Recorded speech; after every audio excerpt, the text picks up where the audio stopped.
কিন্তু এই মুহূর্তে শিক্ষার্থীদের জল কামান নিক্ষেপ করে কিন্তু ছত্রভঙ্গ করে দেওয়া হচ্ছে।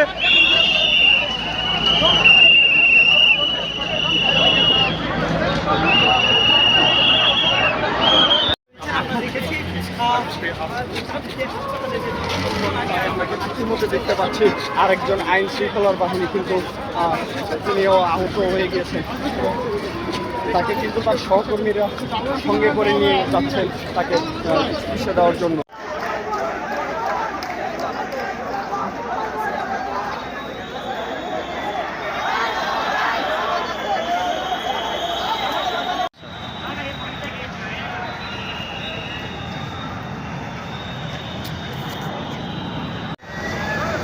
কি করে এলোমেলো মারতে থাকে ফুল মানে